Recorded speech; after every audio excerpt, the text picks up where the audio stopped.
I got a question for you guys. Do you ever have a backup plan when you go to the river? Bank or boat? It matters. Let's talk about it. Now, let me tell you a story. I went to a really popular area for an opener, hoping it was loaded with fish. I got there, gruelly disappointed because of the amount of people. Now, understandable, on openers where we have limited seasons, everybody and their brother is going to be at a spot, right? So I could have just packed it up and went home, but instead, we made plan B. Always have a backup plan. I went to my secondary spot location, second cast, hooked a fish. So what does that tell you? Backup plans are important. Yes. Executing them even more so. So we're going to dive a little bit in this video about how I like to set up a backup plan and how you guys should too, because it's going to help you catch more fish by covering more water. We're on the bank, but you guys could be anywhere, right? So this is something I've learned that helps me out and be a lot more successful. All right, it is the night before. We are heading out to an opener. I'm going to show you guys what we're going to do to get ready and prepped and create my plan as well as a backup plan in case everything doesn't go how I'd like. The first thing we are going to do is research where we're going, right? Got to figure out, looking at Google Maps, whether it's knowing exactly where you're going, but having a general idea of some location spots you can go target for the river that you're fishing. That's the first thing I'm going to do. So I'm identifying my locations, where I want to start, then a secondary spot if that first location spot doesn't work out, and then even having a third or a fourth as our backup plan, right? As a bank angler, you're only limited to a certain amount of distance you can actually get to, as well as time. Time is very important on the river because that first light bite can be one hole, then a secondary bite could happen at 9 o'clock, right? At the feeding time, as we always call it, the witching hour when the hatcheries turn on their feeders. So it just all depends where you're going, depends on what your plan is. But I start with that location. After location, I'm getting my rods all set up, rigged, ready to go. So I don't have to fiddle with that in the dark or earlier in the morning, right? I do the 2-rod rig setup, or even 3 if I'm able to carry more than a couple rods. I did a video on this to showcase, but the importance I've found is that it saves time.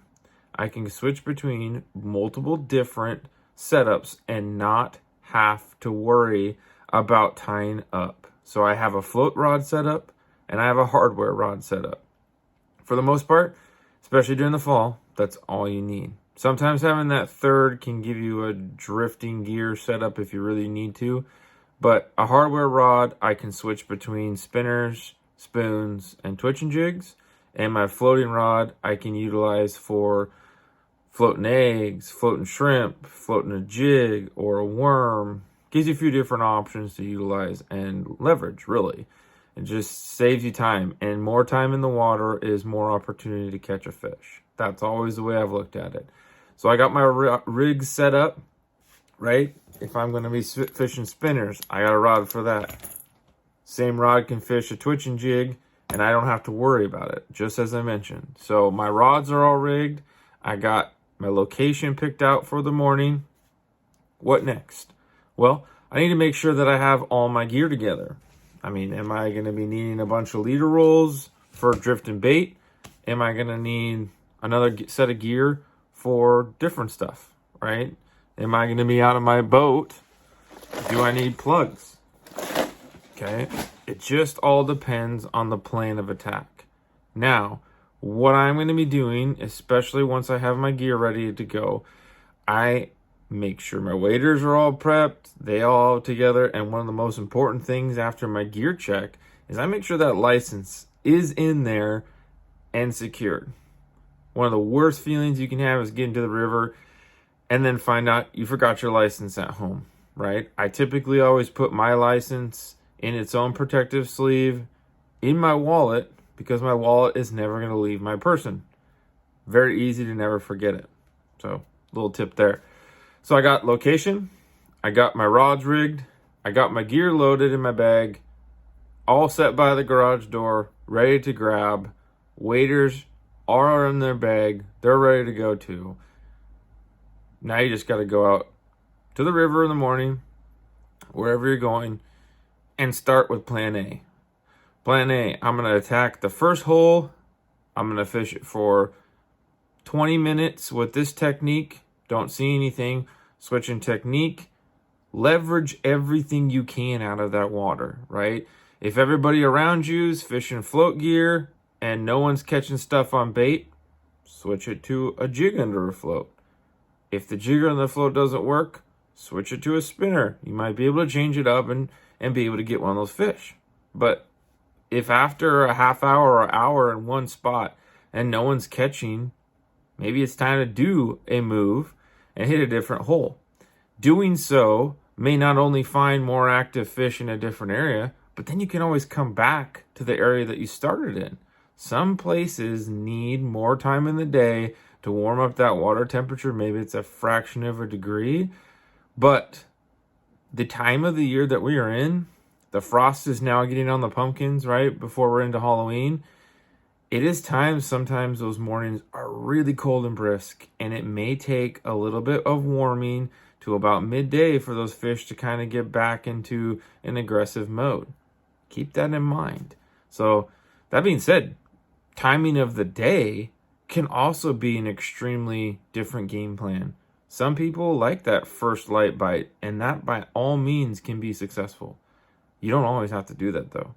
You can change your mindset, not have to be the first one on the water, and still catch fish by showing up at 10 or maybe even noon.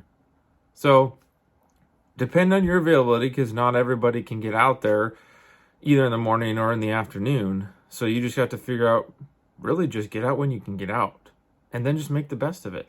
Your game plan A is not always going to be successful. So your backup plan is going to help you determine, okay, I hit my 2 spots I wanted to do, didn't catch any fish. Okay, backup plan, I'm going to spot 3 and 4. Those I know may have fish for sure. It's just easier to access spot A and B. That is what the backup plan can do for you. Because if you execute it right, you end up getting yourself on some nice fish. So let me know below. I want to hear what your game plan is when you prep for the water. Do you have a backup plan? Do you make a educated process like I just went through? Or do you just go through the motions of, hey, I'm just here to have fun and we'll see what happens? There's nothing wrong with either. I'd love to hear how you guys do it. If you want to see how to crack the code on some of these systems we are locally, check out this one right here on Tributary Coho. All right, guys. Tight lines. Fish on!